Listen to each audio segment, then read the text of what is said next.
Бүгін бізде Манас эл аралык аэропортунда биздин Osman Airlines мамлекеттик авиакомпаниянын 3-чү учагы келип конду. Бул учакты биз былтыр алган болчук.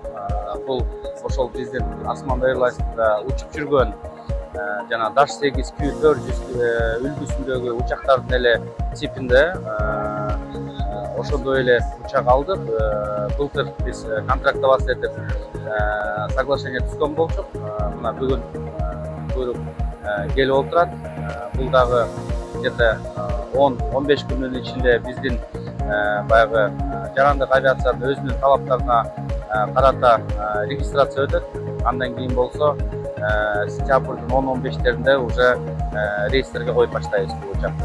Бул учактын конфигурациясы деле мурунку учактардай 80 орунду, ошондой эле ички каттамдарга каттай турган учак. Азыр болсо бизде Кыргызстанда бул Жалал Абадка, Ошко, Баткенге, Разаков аэропортуна, Кербен аэропортуна, Талас аэропортуна учуп атат. Андан башка мына Каракол аэропортуна учуп жатат. Сезон убагында Оштон, Жалал Абадтан биздин учактар Тамчы аэропортуна учуп атат. Азыр болсо сентябрдын 8-inde Кудай буйруса Нарын аэропорту менен Казарман аэропорту ишке берилет. Биздин урматтуу президентибиз Садыр Кожоевичтин өзүнүн катышуусу менен ачылат аэропорттор. Анан ал жака дагы Osman Airlines авиакомпаниясы өзүнүн рейстерин коюп баштайт. Бул учак жана өйдөдө айтып кеткендей эле бул Канададан чыккан учактар. Азыр болсо бул учак Америкадан учуп келди. Астыда дагы бизде пландарыбызда 4-чү учак ушундай үлгүсүндөгү алабыз. Муну менен биз ички каттамдарды аткарабыз. Андан башка биз баягы эл аралык каттамдарга чыгыш үчүн биз 2 чоң учак алабыз.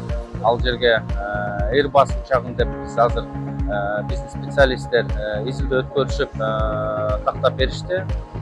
Ошондо биз эмки жылы баягы кара тизмеден Евросоюздун кара биримдиктин кара тизмесине чыккандан кийин биздин алган учактар ошо Европага учуп бара турган учактар болуш керек. Ошон үчүн ошо жанагы Airbus 321 же Boeing 737-800 деген учактарга токтолуп турабыз. Азыр ошол биз жакшы предложение алгандан кийин эле контрактыбыз этип ошол учактарды алып анан эмки жылга даярдайбыз.